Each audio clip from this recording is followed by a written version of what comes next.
Right now, Madison teachers are trying to protect resources for special education programs as the district talks about moving some teachers around. And after multiple armed road rage incidents, we're asking police how drivers can protect themselves from becoming victims. Plus, dangerous conditions at a Madison apartment building for seniors. Residents say their air conditioning isn't working and isn't being fixed. From the Channel3000.com Alert Center, this is News 3 Now at 6. Thanks for joining us for News 3 Now at 6. Teachers and staff at one Madison elementary school are asking the Board of Education to address staffing for special education students. Jamie Perez spoke with a teacher in that department about what may happen, plus what the district is saying about the process in the coming months. Jamie? Well, their concerns are spelled out in a letter that's addressed to the Board of Education from staff at Lowell Elementary. But one special education teacher I spoke with today said this is not just a concern from teachers at Lowell.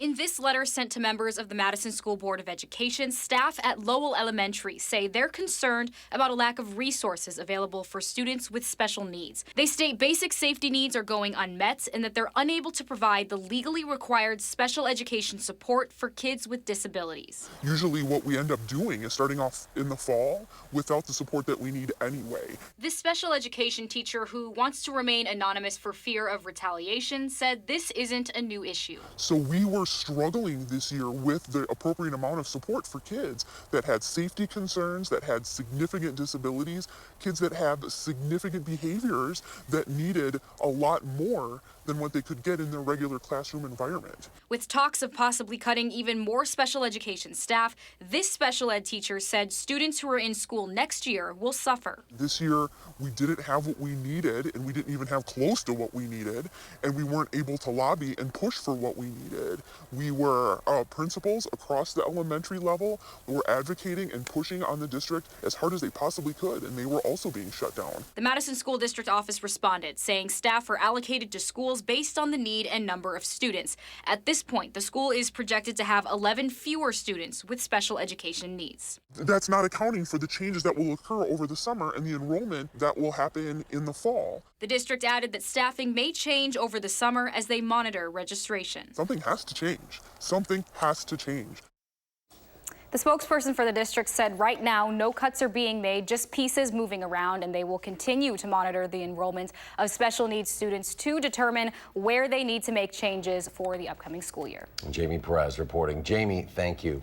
Right now, crews are repairing a broken water line leading to Sherman Middle School on Madison's north side. The water utility says a subcontractor hired by Bear Communications drilled into that line. That is the same company that hired the subcontractor who had a natural gas main causing the explosion in downtown Sun Prairie last July. The water utility is warning drivers to expect traffic slowdowns on North Sherman Avenue. Governor Tony Evers says he does not support a Republican effort to raise car registration fees in the state budget. It's amazing to me that we think just doubling fees without having the people that use the roads, like people from Illinois, Michigan, Minnesota, aren't paying for using our roads. I mean, it just doesn't make any sense to me. So the governor's budget called for raising the gas tax by 8 cents per gallon here in Wisconsin to help pay for an additional $624 million in transportation funding. However, the Republican-controlled Finance Committee scrapped his plan and instead pitched to raise the title fees by $95 and car registration fees by $10. At a Pride Month event outside the Capitol today, Governor Evers said or did not comment on if he would use his partial veto powers to change the GOP proposal. So we've had a few cooler weather days, but a warm up is ahead. Let's check in with your first alert forecast with Chief Meteorologist Gary Canolti. Hi, Gary. Hi, Danica. Once we get rid of the clouds, we'll see warmer temperatures, but that probably won't occur until the weekend. We'll still be in the 70s before then. Today we had some sunshine and temperatures did warm up into the middle 70s, but there are clouds coming in from the west. You can see some scattered showers and thunderstorms. The thunderstorms have just about fallen apart just over the last hour or so, and future radar doesn't even bring the showers into southwestern Wisconsin. So right now we're expecting to stay dry tonight. As we look at current temperatures, we're at 73 in Madison. Much of southern Wisconsin is in the low to mid 70s with 60s near Lake Michigan. By tomorrow morning, we'll be in the mid 50s. Then skies will turn cloudy by tomorrow afternoon with a shower or thunderstorm chance later in the day. The high at 77. That's your News 3 Now First Alert forecast. Gary, thank you. In southeastern Wisconsin, Kenosha police are investigating the death of a 5-year-old boy. Officials say He was shot at a home before 2 this afternoon. 2 people dropped him off at an area hospital and then simply left. In the past week, Madison police have seen an increase in road rage incidents, particularly involving guns. Our Gabriella Becerra joins us now with how police say we can all protect ourselves. Gabby? A total of 3 different road rage incidents were reported in the time span of 1 week. All the incidents happened on different days, but they all share one commonality: guns were involved. Madison police say there is no reason to believe that these incidents are related to each other, and that although they have seen an increase in these situations over the past week, there's nothing new, and oftentimes they go unreported. You get calls on cases where people are very frightened because they've engaged in road rage with someone where the victim is yelling, maybe gesturing at someone, and lo and behold, the other person pulls up next to them and flashes a gun, points a gun, and now they're very, very frightened and they're calling police. Police say that the best thing to do if you encounter a road rage situation is to take a deep breath and not engage or express anger with the other driver. Madison police also say that no one in these cases has been shot. The founder of the Harry Potter Festival that turned into the Warriors and Wizards Festival in Jefferson is now facing a lawsuit from the city and also a felony charge. The city gave him a $25,000 before the festival to help defray the cost of marketing. He was supposed to pay them back with additional money for police, fire, and ambulance services provided, but still owes more than $33,000. He also faces a theft charge for defrauding 8 businesses. Documents claim Mr. Kramer wrote checks knowing those funds were not there. Starting today, Buckeye Road on Madison's east side is shut down for some much-needed upgrades. Buckeye between Monona Drive and Stoughton Road will be closed until November as crews repave that road and make a number of other changes. The road wasn't touched for years because the city and county didn't come to an agreement on how to split the cost of construction until this spring. The city has marked alternative routes for a list of bus stop changes. You can head over to channel3000.com. A Wisconsin summer without air conditioning is the reality some senior citizens on Madison's west side are facing right now. Now, the city set a deadline for the Prairie Park Senior Apartments to fix the AC, but right now we're several days past that. Rose Schmidt joins us to tell us what happens next. Rose. Yes, well, city building inspectors are evaluating the situation right now to see if they'll take enforcement action against Prairie Park, such as a ticket. The air likely won't be repaired until the first week in July, making for some concerned seniors. The gentle hum of the portable air conditioner doesn't bother Jeff Engel. Yeah, it's better. Because it means his apartment is finally cool, but he's worried about the warmer days ahead. That's exactly what I'm worried about because I have COPD and I've also got heart problems. Problems that cause him to get short of breath. When you go to breathe and you can't bring anything in, it's a terrifying experience. Jeff lives at Prairie Park Senior Apartments. You may remember residents there were evacuated for several weeks following historic flooding last fall. One problem after another problem after another problem. Now they've spent the entire month of June without central air. With the clientele that lives there, many are elderly. A lot of times they're more susceptible to heat. So we would like to see this repaired as soon as possible. A resident contacted the City Building Inspection Division about the problem the first week of June, and the director gave Prairie Park until last Thursday at midnight to repair the air conditioning, a deadline he says they failed to meet. Right now we're reviewing what steps they have taken to get the system back up and functional. The property management company says repairs are expected to be completed within the first 2 weeks of July. They also provided Jeff and some other residents with the portable AC units in the meantime.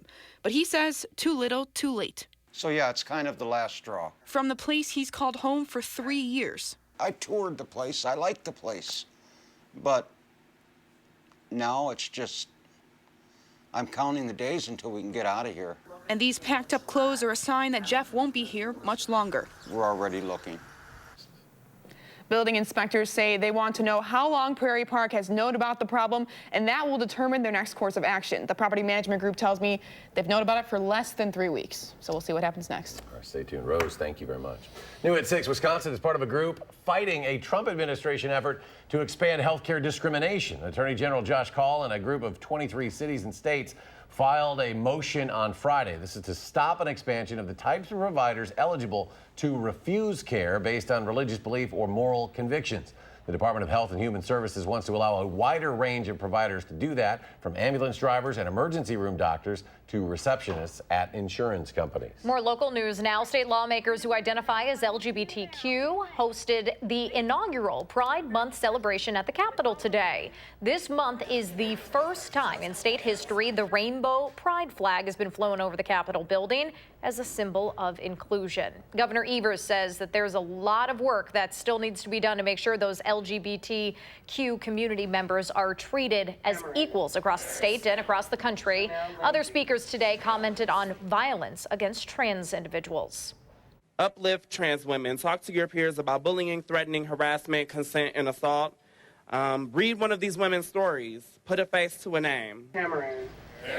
People speaking at the Capitol today recited the names of trans women of color who have been killed so far in 2019. There have been 16 deaths this year. 4 of those happened during Pride Month. Still ahead on News 3 now at 6. U.S. Cellular trying to get the next generation excited about STEM careers. We will share how they're supporting students at the Boys and Girls Club and giving them some hands-on experience with cell phone engineering.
New at 6, about a dozen students from the Boys and Girls Club got to tour U.S. Cellular's facilities today. The students played games that introduced them to cell phone engineering. U.S. Cellular recently donated $25,000 to the organization in hopes of teaching more students about science, tech, engineering, and math careers.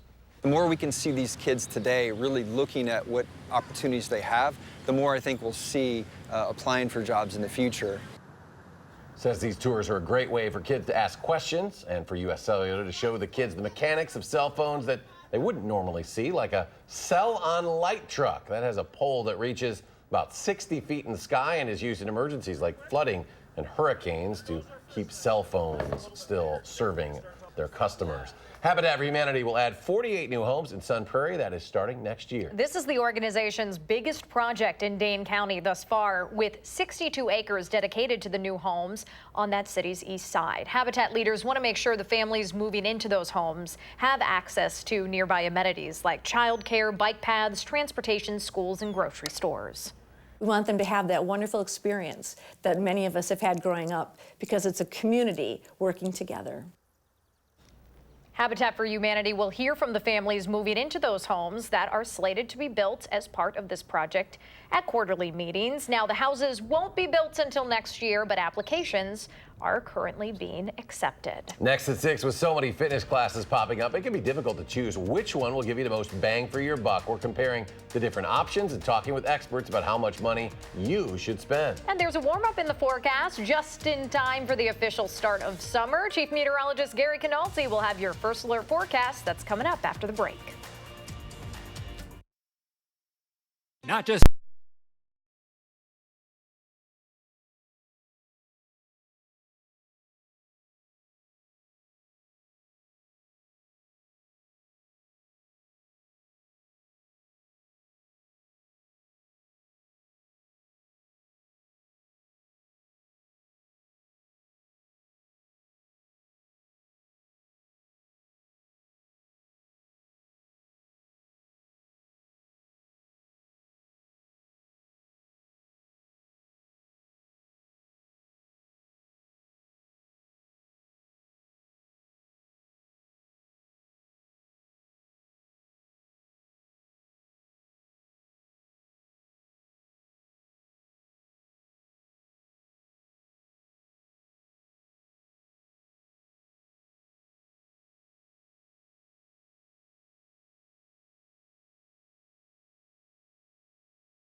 So from gyms to boot camps, yoga to cycling, there are plenty of options when it comes to fitness in Madison, known for being one of the healthiest cities across the country. But with growing opportunities, many struggle to find the best option, especially on a budget. News 3 Now caught up with clinical exercise physiologist Jude Sullivan at UW Health. He tells us fitness is and will always be different for every individual person. But how do you know what's right for you, and how much should you be shelling out for a good workout? Our Josh Breider will compare your options. That is tonight on News 3 Now at 10. And before we get to that workout, want to make sure that there's some weather coming that may be suitable for an outdoor workout, Gary? Well, there's times of the year, you can get a workout just by shoveling snow or something. Right, exactly. We're not there yet. No, we're not there yet. Yeah. So actually, the weather, I think, is going to be pretty quiet over the next week to 10 days. Today, we're seeing some clouds coming in from the south. You can see some lower clouds moving from northeast to southwest. You can kind of tell the surface winds are going with these low clouds here, and then the upper level winds are the clouds moving from southwest to northeast. So one way or another, we're getting some clouds. The area that saw a little more sunshine was farther north of Madison. And then to the west, there's been some showers and thunderstorms moving out of Minnesota. They're heading toward the La Crosse area, but you can see how the lightning has just kind of quit over the last hour. And that's a sign that these showers are falling apart pretty quickly. The latest computer forecast models don't even bring them to the La Crosse area. So the air a little bit drier over eastern Iowa. That should keep us dry for tonight. But tomorrow, there could be a shower or thunderstorm chance in the afternoon. Computer model forecasts show just very little rain, perhaps a quarter of an inch or so over the next couple of days. But then as we head into later on in the weekend, into next week, we'll see better chances for showers and thunderstorms. And look what happens with the latest computer model forecast. Now starting to show some heavier rain over parts of southern Wisconsin. Now, whether or not we're going to end up with 5 inches of rain 10 days out still remains to be seen, but that's a sign that we have to watch out. You know, you get to this time of year, there's more moisture in the air. The air is more humid. We're expecting high temperatures in the 80s. There'll be some shower and thunderstorm chances, but not everybody will see the heavy rain. So we'll have to see how that all works out. The live view from the Queen Bee Radio Skycam in Platteville and the WISC Skycam. A little more cloud cover than the last couple of hours, but these clouds will start to thin out overnight. High temperature today held down a bit because of the cloud cover. 74 for the high. Average high temperature is 79. Low temperature 54. And right now we're sitting at 73 degrees. Skies are mostly cloudy. Winds out of the northeast at a gentle 3 miles per hour. Temperatures are only in the 50s up near Lake Superior and in the 60s close to Lake Michigan. But even Green Bay is far enough inland to keep temperatures in the lower 70s there. Out to the west, again, these showers and thunderstorms really have been weakening as they push eastward. There's not a lot of moisture around our part of the Midwest, which is good. In the next couple of days, we'll be looking at some shower and thunderstorm chances, but the more concentrated areas of rains will be down to the south, closer to the jet stream, which just continues to feed moisture into a part of the country that doesn't need it. The southern plains down toward the Ohio Valley, a lot of areas under flash flood watches near the stationary front, which just kind of focuses the rain. Our cold front coming in from the north and west doesn't have as much moisture associated with it. You can see that while temperatures are in the 70s here, they fall off just a couple of degrees to the west, but more importantly, the dew point temperatures that are around 60 here drop off in the 50s to the north and west, so the air does dry out behind that cold front. Forecast for tonight calls for skies to become partly cloudy. It'll be pleasant, low temperature dropping to 55. For tomorrow, look for a high temperature of 77 degrees. There is a chance of a shower or thunderstorm in the afternoon, but much of the day will be dry. As we check out future track, you can see skies staying partly cloudy overnight, low temperatures mid-50s. Tomorrow, the shower and thunderstorm chances, especially in the afternoon, but they're pretty widely scattered, so not everybody will see them at any given time. They should die down tomorrow night and then maybe pop up in a few spots on Wednesday with high temperatures probably reaching the middle 70s. Rainfall, at least over the next couple of days, unless you get caught underneath a heavier thunderstorm, probably less than 1/10 of an inch. The 7 to 10 day forecast keeps thunderstorm chances in the forecast as we head toward the weekend. Those temperatures, though, jump up to around 80 for the weekend and stay in the 80s for much of next week. Well, it is AmFam Week. We'll show you the slate of events, plus how you can help at this year's Birdies for Help. That's next in sports.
Well, it's a big week here in sports in Madison. It's AmFam Week. The American Family Insurance Championship kicks off on Friday morning, but there's a whole slate of events leading up to the weekend tournament. Tomorrow, First Tee of South Central Wisconsin hosting a skills challenge. Tournament host Steve Stricker and Skip Kendall among the instructors for the morning. Wednesday and Thursday will be dedicated to the Pro-Am tournament that is not open to the public, by the way. But on Friday, gates will open at 7 o'clock in the morning for the first round of AmFam. It tees off at 8:50. Now, last year, AmFam featured Birdies to End Alzheimer's, where anyone could pledge a donation for each birdie made in the tournament. This year, UW Health is expanding that to Birdies for Health to support 5 causes at the hospital. One of those causes is the transplant and organ and tissue donation. And one mom in Beaver Dam is making sure people know why it's important after her daughter Emily was killed in a snowmobiling accident at 19 years old. Tonight at 10, we sit down with Dawn Lyons-Wood to learn about her journey and why she thinks everyone should be an organ donor. My daughter gives me inner strength to wake up, to continue to love people, to promote kindness, because things are good and I'm blessed. And I've said this before, that it literally feels weird to have those words come out of my mouth, but I sincerely feel it. I was blessed to have her for 19 years. I just need to figure out how to make her proud for every day that I'm here. So if I'm gonna lay in bed and be a miserable person and not be nice, I'm not doing anybody any favors. Some baseball now. Brewers fans, you've got some work to do. 3 players on the ballot in the All-Star vote. Christian Yelich is among the leaders in voting right now, along with the Dodgers outfielder Cody Bellinger. Now, Mike Moustakas and Yasmani Grandal also in the running. Now, this is just the preliminary voting period. The top vote getters will advance, with votes ending on June 27th. Meanwhile, tonight, the Brewers continuing their West Coast tour, starting a 3-game series against the Padres. Jhoulys Chacin aiming to make a triumphant return to the mound after he missed 2 turns through the rotation. He's been on the injured list with a lower back strain.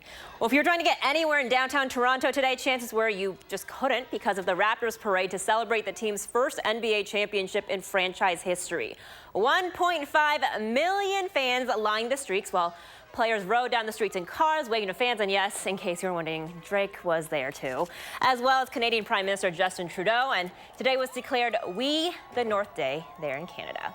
Well, 2 weeks ago, we shared the story of Marilyn Beckner, the 87-year-old swimmer who is going to compete in the Senior National Games in Albuquerque. She had overcome a lot to get to this point, not limited to, but including chronic bronchitis, leukemia, and then last year she fractured her pelvis.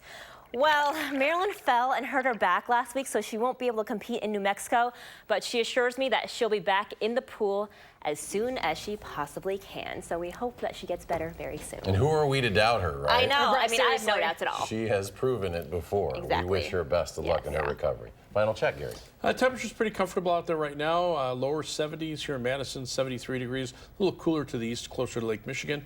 Otherwise, a 7 to 10 day forecast. Temperatures in the 70s through Friday. Chance of a shower or thunderstorm tomorrow afternoon and on Wednesday. Dry Thursday. Chance of a shower or storm Friday. A little better chance Saturday and a chance on Sunday. But notice those temperatures next week getting up into the 80s for a change. It looks like much of next week will stay in the 80s. I think a lot of us are ready for that. I think so too. 80s are different than 90s, so We'll take it. All right. Thanks for joining us for News You Now at 6. We'll be back here at 10. See you then.